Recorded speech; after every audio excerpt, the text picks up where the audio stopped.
So workouts, right? I've heard that for a lot of years. But so I work out before, but like while I'm on, my cycle is so crippling. It's almost impossible for me to like. Do you think? Mm, like I'm like I don't know. I But don't yeah, do work you out. think the workouts before and after will help if I can't work out while I'm on? It helps me personally. I know everyone's body shape, body type is different. I personally, before I've got myself on a regimen where I don't hardly cramp anymore, prior, I could not. It's impossible for me to work out during my cycle at all. It's very crippling, just like yours. I'm in the bathroom, hunched over with a heating pad because I'm throwing up every 10 to 15 minutes all day for 48 hours straight. So I had to even learn how to eat, what not to eat to help even keep stuff down. So you'll start learning once you kind of play with things a little bit of what will work for you and try it that month. Okay, that doesn't work. Okay, let me try adding this instead. You know what? Maybe the day before, let me just go for a walk. You don't have to just, lift weights or be at the gym or running. You could, even if it's for a walk, to move your body. I second Thank what you. JC just. Oh, I'm sorry. Yeah, I second what JC just said, and working out before and after can benefit. And I know, like, usually for a lot of women, or I'll just speak for myself, those first few days are the toughest physically. So you can allow yourself some grace. And if you can't go to the gym or maintain your typical regimen, even if you try like a modification of a quick yoga practice, we just do like a quick vinyasa or just stretch a little bit or a walk, whatever can accommodate how your body is feeling, just to get some movement that can accommodate as well. And in addition to what's already been suggested, you can also do parsley water, which can help regulate your water retention as well, because our salt intake does increase right before our menses starts. And so that can help kind of re-regulate that water retention. And so I know that the week before my cycle and the week during my cycle, I start my morning with my dandelion root tea, and then I do parsley water, and then I go on about my day.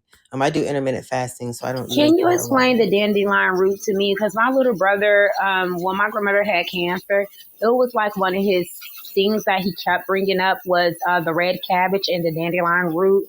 Um, can you explain the benefits of using the dandelion root as a tea? I'm sorry, I have so many questions. This is my last one. No, you are quite all right. Actually, Big South Side, if you want, click on the link that we have up top, Dandelion, and then go to the link. I actually added a very informative website, and if you click on there, it'll break it down all the way of every single thing that it helps with. If it doesn't pop up, let me know. I'll actually put the link also in the side chat if that helps. But it'll break it down to every body part, to the blood flow, to inflammation, your lungs. Skin disorders too. I always Yeah, recommend it for folks that have skin disorders, like eczema. yes, it does a lot of great benefits for the your gut microbiome. So it's great for gut health. I know I like it when I want to detox as well. So it's great to use as a cleanser. And it does help remedy the light cramping that I experienced before I had children. I had terrible cramping. And I don't know, I guess I have three children. So it just seems like with each pregnancy, the cramping kind of dissipated more and more. So now I just kind of feel like a nauseated, like upset stomach that first day. And then I'm kind of fine, and I went from 7 days to now about like 3 to 5 on average. So yeah, I do attest to a lot of things with like the diet changes and teas in the morning, and that's why I kind of can attest to how dandelion root personally benefited me. So, but yeah, shout out to that document. There's a lot of great links that can kind of send you down some good rabbit holes. So I hope y'all have a little pen and paper, because it's a lot of things being shared to keep the questions and conversation coming. Shout out to everyone in the room. Shout out to the men of thinking out loud, and the ladies as well. And it's a great conversation so far. Let's keep it going. I have another question. Does the dandelion root? My bad. That's what I get for trying to talk and eat. Does the does the dandelion root tea, is it nasty, y'all? So what I tell Yeah. people, to me, it tastes like it gives you like a light coffee type taste to me. It's a tea, but it has like that coffee aroma, I guess. It's not nasty to me. I'm also someone that doesn't add a lot of things to my tea, so I don't use honey or like agave nectar on a regular basis. But I guess it depends on your personal taste buds. To me, it's fine. See, yeah, I So like if to you add don't have the, tea, honey, and peppermint to most of my teas. I'm You sorry, could Ruth. add lemon too. no, you're good. I was going to say I grew up with a limited taste palette growing up, and as I grew up, like my palate has switched. So if you come from like an old school background where y'all grew up on southern food, fried chicken and stuff, and you're not used to eating bitter foods, drinks, and so forth, like beverages, then yes, it's going to be nasty to you, most likely. I suggest preparing your taste buds for it. It has a bitter taste without a sweetener. Do not add sweeteners to bitter teas. I suggest, I should say, I suggest not to add sweeteners to your bitter teas. That bitterness that is that taste that is that's how you know it's good for your kidneys. That's how you know it's good for your kidneys and liver. Um, you you want to taste that bitterness, and um, unfortunately, fortunately, dandelion tea is bitter, but it is very good for your kidneys, in your liver. That's what makes it a detoxification herb. I'm sorry, root. So if you want to dive into it, and you ain't gonna listen to me, because I know everybody ain't gonna listen to me and listen to some people, and that's okay, then you can add red raspberry leaf to it to tone it down a little bit. You can um, use like Chinese leaf. Chinese leaf is naturally sweet. You can get you some naturally sweet herbs. Chinese leaf. You have honey bush leaf tea that's native to South America. That's naturally sweet. And you can combine it with your dandelion if you must have something sweet, or try to dive into it the first go around. Be right back. I got a phone call. Yeah, I'm gonna be honest. I'm gonna need something sweet. If it's bitter, I'm scared. It can be, but you can also, sometimes what I do, since I don't add any type of sugar or any honey to any of my teas, I'll do the old school way with my grandma, aka my mama Red. And the old school peppermints, the circular ones and the individual wrap, and it's the red lines going across. While it's steeping, and this is very important, it's also within the notes. When you do certain teas, you have to let it steep and just soak for about 5 to 8 minutes.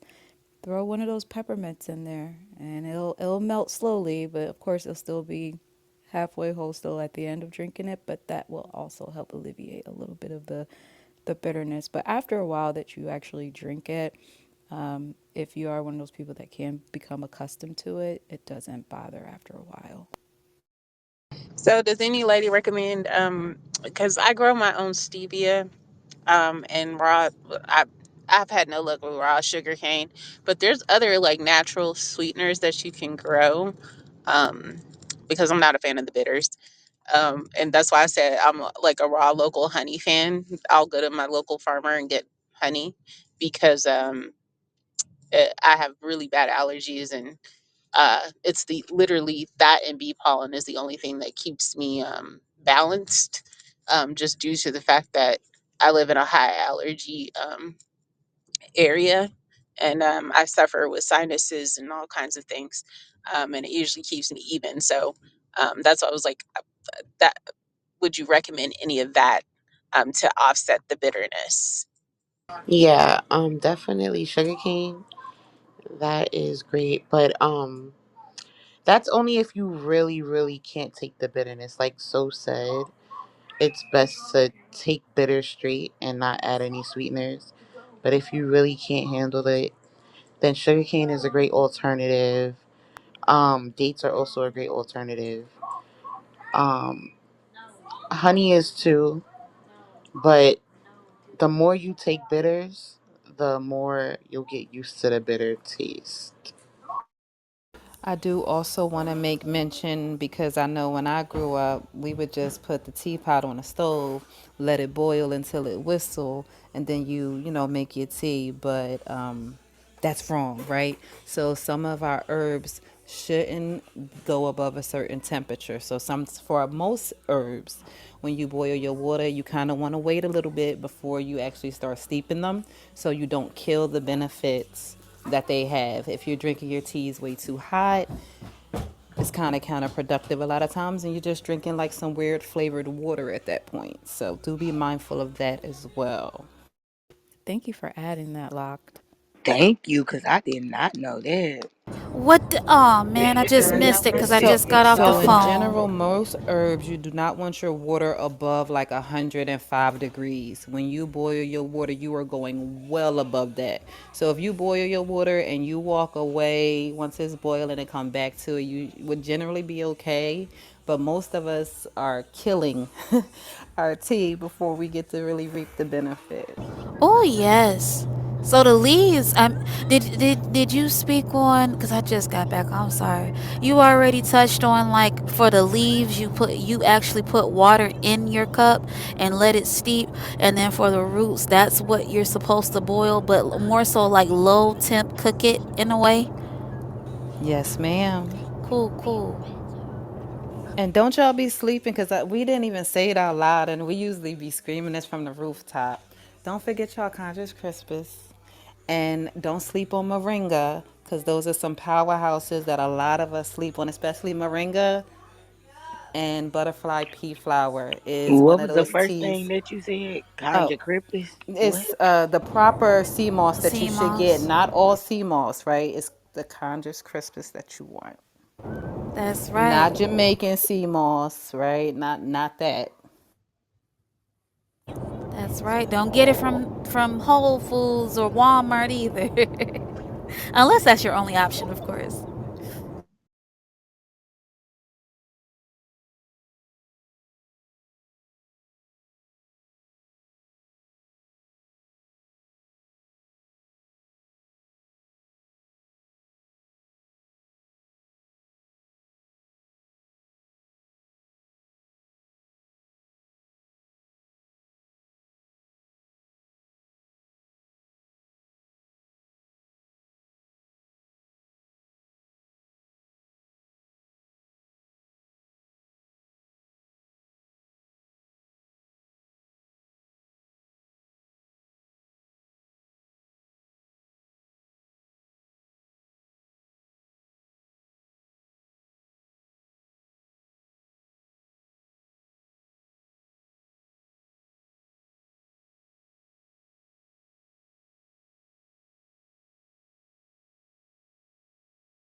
Mushrooms for me. I usually will take a shot of, I know it may sound crazy, but I'll take a little, like, I'll take an actual shot glass and take, like, maybe 1 or 2 shakes of cayenne pepper and add it into the water, stir it up, and take that as a shot for energy, but that's also helping with your blood flow as well and your heart. When you, I have not mixed the moringa in there yet, but I want to try. What I have done so far is mix barley grass and wheatgrass together, and that has given me energy. So I can actually see my veins, and I see my veins without drinking it. But it's like the reason why I can see my veins, or you can see your veins, is because the blood is pumping even more or flowing easily when you consume some of those types of foods. I like to or drinks. I like to add shilajit to it too. Can I also add something? I just wanted to add about the menses. I worked in all Some water in there. specialties, but I think that when women are during their week, I think it's better to stop eating certain heavy meats and heavy foods in that sense to give yourself a chance to like cleanse because you're releasing what you didn't create life with. So your eggs are being released, and that is also a time for you to be pulling in. So I don't know who it was that was speaking about how they felt like they got bloated around that time, but I used to as well. Before I started eating more plant based, I used to get bloated all the time during my mid season. When I got into the medical field, I realized I'm retaining water and salt. There's a lot of salt in a lot of things that you don't realize. So I feel like during that week, especially because myself, I've been doing this for a while. I actually go into, I guess, someone said something about not eating. I can't remember the word right now. When you're purging, like detoxing, and you go through intervals of maybe eating a little bit and then not eating, um, and drinking more fluids during your menses. You should be drinking fluids. You're losing a lot of vital life. Your blood is flowing through, but you should be like keeping yourself hydrated as well. And I know it's hard with everything, but for me, because I was able to homeschool my teenagers, I was able to have more downtime, and I can see that even though we can work through our purging time, it for me, I was pulling in my sister's cycles, so I was forcing their cycles to come with my cycle. And when I started homeschooling my boys, I seen how my body was adjusting. So I'm again very advocate of writing down what's happening to you as you do adjust. And as I'm listening to these lovely ladies giving pointers out, I am very grateful to also give, I guess, my own testimony saying that I am right there with how my body changed when I gradually changed my diet. I cold turkeyed everything that shocked my whole system. I do not recommend that.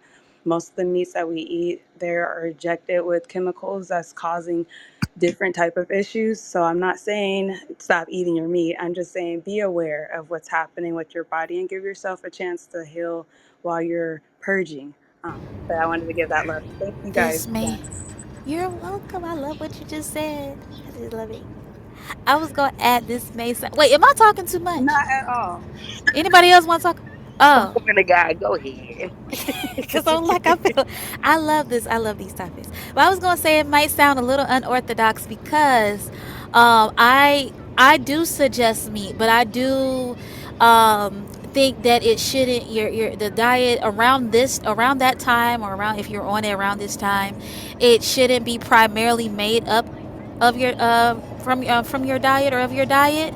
I think the most critical times to add animal product to your body is when you're sick, when you're pregnant, when you're breastfeeding, and then when you're bleeding, when you're menstruating.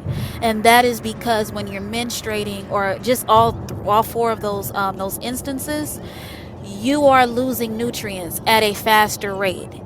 And we live in a society where the nutrients in our plants, we can't tell, don't know where it's coming from, don't have accurate information of if the nutrients that we need to replenish the nutrients that was lost are in those plants. But what we do know is from an animal is that they have it's some of those animal parts are concentrated in the nutrients that we need, especially, and we talking about menstrual cycle, like iron, for example.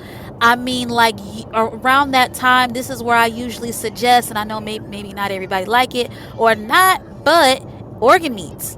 Like, you don't got to eat the whole thing of liver.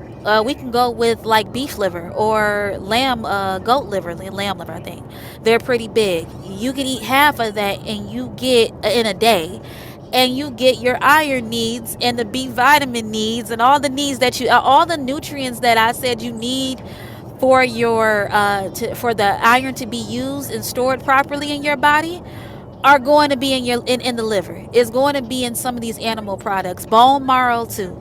It's going to be there. It's going to be concentrated in there. So the thing is, since it's so concentrated, you don't need to eat as much. And therefore you can eat a little bit of maybe not organ meat, but the meat that you want to use or whatever. I suggest organ meat. But the meat that you choose or the animal product you choose, and then the rest is plant based.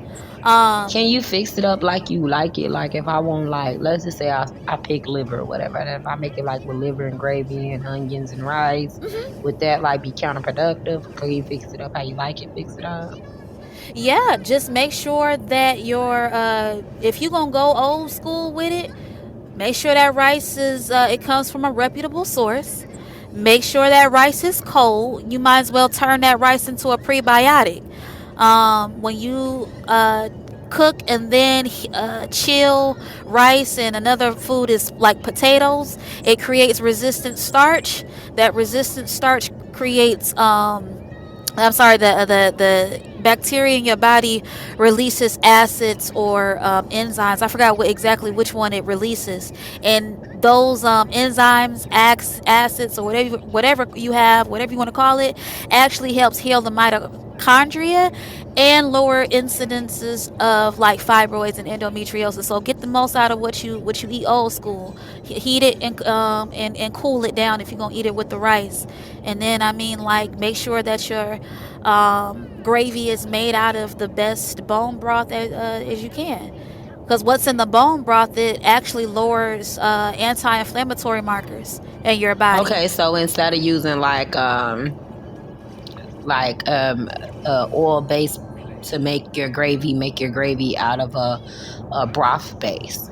Yes. Okay, that was helpful. Thank you. Hmm. With some veggies. I'm just playing. With some veggies afterwards and before. Okay, that's it. But yeah.